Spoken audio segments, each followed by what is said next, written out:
welcome back to the channel. My name is Drew and you are once again watching Drew the Theme Park Dude, and you are back for another video. Today I'll be talking about everything that you need to know for Halloween Horror Nights 30 as a complete guide for this year's event. I'll be going over every maze, Scare Zone live shows, and even a few tips to make your evening the best at Halloween Horror Nights Orlando. So, without further ado, let's begin. But remember one thing before I start here: never go alone, which is this year's slogan, which I actually kind of like. But yeah, let's go off into the video. The first maze I'll be talking about is Beetlejuice. Beetlejuice is a very popular maze and will probably be the most popular maze at this year's event, just based off Ghostbusters and Stranger Things from years past. This is definitely going to be probably the most crowded maze, and you're going to want to run to this maze first. But yes, this maze will definitely be the least scary. I was lucky enough to already go through this maze last year when they had it open for one of the 2 days that they had it open, and I thought it was really fun. It wasn't scary, but it was a really fun maze. And I'm definitely going to be doing this maze again in a couple of days if you guys are watching this when it releases on opening night, because I will be there September 3rd, and I believe this video is releasing 1 or 2 days before that, so yeah. But yeah, be on the lookout for Beetlejuice. This will be a very popular maze at the event, and my biggest tip probably out of this entire video is run to Beetlejuice first, which it will be located in the parade tent building by Kid Zone. So pretend you're going to Kid Zone, maybe go through the other couple scare zones to get there, and yeah, I'll be right there. So yeah, now let's go to our next maze we'll be talking about in this video. Third maze here we're going to talk about is Revenge of the Tooth Fairy. Revenge of the Tooth Fairy is a returning maze from last year, and yeah, that's really all I kind of have to say. Well, I guess the location of the maze is, it's going to be in a soundstage, one of the first sound stages. So if you want to enter the park, you go straight through 30 Years, 30 Fears Scare Zone, and you will, as long as you keep going straight, you cannot miss this maze. And it is also a pretty good maze. So yeah, let's go to our next maze to talk about. Next up is The Bride of Frankenstein Lives, the third and final maze I was able to experience last year. And yes, it was a very, very good maze in my opinion. Definitely my favorite of the 3 mazes that were open. 100% worth checking this one out. This will be where Ghostbusters was last year in the Plaza Square area. You'll enter, and then you go back behind Rip Red Rocket into one of the sound stages for this maze. So yep, it is definitely the closest maze to the front if you don't count the Shrek queue. So yeah, I'm looking forward to this maze, being able to go through it once again soon. But yeah, let's go to our 4th maze to talk about. So now I want to talk about 2 mazes, The Haunting of Hill House and the Texas Chainsaw Massacre. Both of these mazes are going to be big IP mazes for this year's event. And yeah, one is based off a TV show, and the other one's based off a very classic horror film franchise. I am not, as you know, not crazy fans of either of these franchises, so these are definitely not up super high on my anticipation list, but I am looking forward to checking both of these mazes out when I go to the event, just because I love going through mazes. But Texas Chainsaw will be located in a soundstage up by where Yeti was last year, so it'll be close to Tooth Fairy and Brides.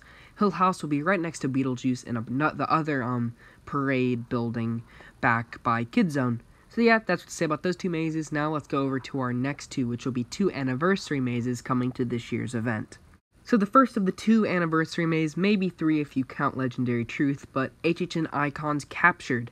This maze is going to be the first time in Halloween Horror Nights history where all your favorite Halloween Horror Nights icons from years past will be in one massive haunted house, which, according to the press release, there will be different endings depending what night and when you go through this maze, depending on which icon will be the scariest or most supreme of them all. So expect to see Jack the Clown and all of those different icons in this house. Also, wouldn't be shocked to be able to see some of the IP icons maybe as cameos, but expect like them maybe going through previous mazes that they have been featured in. I don't know exactly what else to, because there hasn't been like really a lot of scenes kind of shown for most of these original houses, which kind of gives it more of a shock factor when you're going to be able to go through them. But yeah, excited for HHN Icons. Now let's go to the second I guess anniversary maze for this year's 30 Years 30 Fears event. Welcome to Scary Horror in the Heartland is going to be located in the Men in Black, I guess, tent, like in the extended queue. I forgot to mention icons will also be in the soundstage up front. But yes, Welcome to Scary will be back in the extended queue area for Men in Black. There's a massive tent, and you'll not be able to miss it. It was where House of a Thousand Corpses was last year. This maze is going to basically go through the scenes from previous mazes that have taken place in the fictional town of Cary, Ohio, that Halloween Horror Nights has kind of adapted to. Well, not fictional. Like, Cary, Ohio actually does exist, but obviously, none of this stuff that they're saying happened there did. So you're going to be able to go through previous mazes that have happened there, like previous scenes from highlights of mazes. So yeah, it's going to be pretty neat. And now let's go over to Case Files Unearthed Legendary Truth. One of my more anticipated mazes, Case Files Unearthed Legendary Truth, is going to star the famous Halloween Horror Nights detective Boris Schuster as he goes and takes down these paranormal creatures that are coming to Earth, and you are going along with him on his detective agency Ghostbuster style type thing. But instead with ghosts, there are these monsters. And Legendary Truth is another big thing in Halloween Horror Nights history, which is kind of like the detective agency that goes around all these different things that have happened in Cary, Ohio, and other areas that in this story that Halloween Horror Nights has been telling now for over 30 years. So yeah, Case Files Unearthed Legendary Truth is going to be located in the Shrek Extended Queue, plus one of the Shrek theaters. So I'm looking forward to this maze. Definitely going to be one of the first mazes I go to. And yeah, now let's talk about one of our final 2 mazes we have to talk about for this year's event. So the Wicked Growth Realm of the Pumpkin is going to be the ultimate Halloween type house, going through pumpkins, even in its own like mini haunted house within a haunted house, and just a bunch of other Halloween type classic things that you have seen all in one maze, introducing a new character to the event, the Pumpkin Lord. Very much looking forward to this house, and yeah, let's now head to our final maze we're going to talk about, which is going to be Puppet Theater Captive Audience.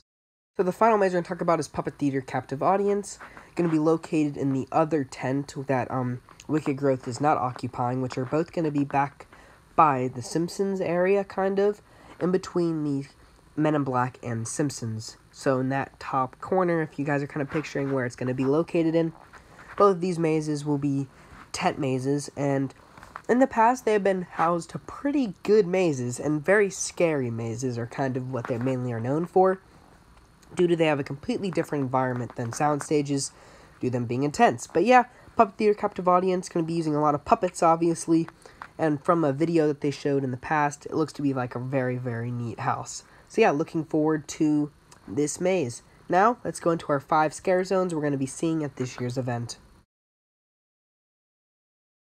The first scare zone is 30 Years, 30 Fears, which is going to be the main icon zone for the event. Crypt TV, the only intellectual property scare zone based off the famous YouTube channel. Seek and Destroy, a really neat original scare zone that's probably the most anticipated for this year's event. Goreward Forest, which is the Terror Queen, who is back after 15 years. And the final zone is Lights, Camera, Action, Eddie's Revenge, bringing Jack's brother into the spotlight for this scare zone. First of the 2 live shows is going to be Marathon of Mayhem Carnage Factory, which is going to be the Big Lagoon show with featuring, I guess, the icons and probably Beetlejuice. The second show is replacing Academy of Villains, which will be Halloween Nightmare Fuel, located in the Fear Factor stage. So yeah, looking forward to it. So to conclude, I guess, yeah, we are in for a very big year at Halloween Horror Nights in Orlando, Florida. I would be doing a Hollywood one, but I will not be going to that event this year, and I know there's several other great YouTubers that are covering that year's event, but I will be mainly covering Florida, so you guys can look out for Scare Zone walkthroughs, shows, and the mazes I will be unable to record in just because I will be following guidelines, unlike some people that I know will not, or other people are going to get permission, so, but, that leaves me to kind of talk about the last few things for this event, which will include the Halloween Horror Nights Tribute Store, which is going to be featured in the New York area, kind of right by Mummy, so it's pretty hard to miss, where you can get all your Halloween Horror Nights merchandise. There will be tons of exclusive food tents themed to the mazes and icons throughout the park. Some attractions will be open, such as Rip Ride Rocket, Mummy, Men in Black, Transformers, and Diagon Alley, which will have no scare actors in there. So if you're feeling a little bit overwhelmed, want to take a break from the crowds and scares, it is great to go into Diagon Alley, get a butterbeer, ride Gringotts, kind of take like maybe a 30-minute refresh, and then go back out into the scares and do more mazes and scare zones. So yeah, I'm very looking forward to this year's event more than any event, because this will be my first full event. I went to Halloween Horror Nights 29, but I only went for a couple nights. I did a few of the mazes, and that was kind of really it. I did do all the mazes from Halloween Horror Nights Light, which wasn't an official event, which was last year. So this will be my first going into it kind of fan of the event, going to the event. So yeah, very excited for this event. If you guys have any other questions, make sure to comment down below. And I'm looking forward to going to this event September 3rd and so on. So yeah, thank you guys for watching. Have a great day, everyone. See ya. Bye.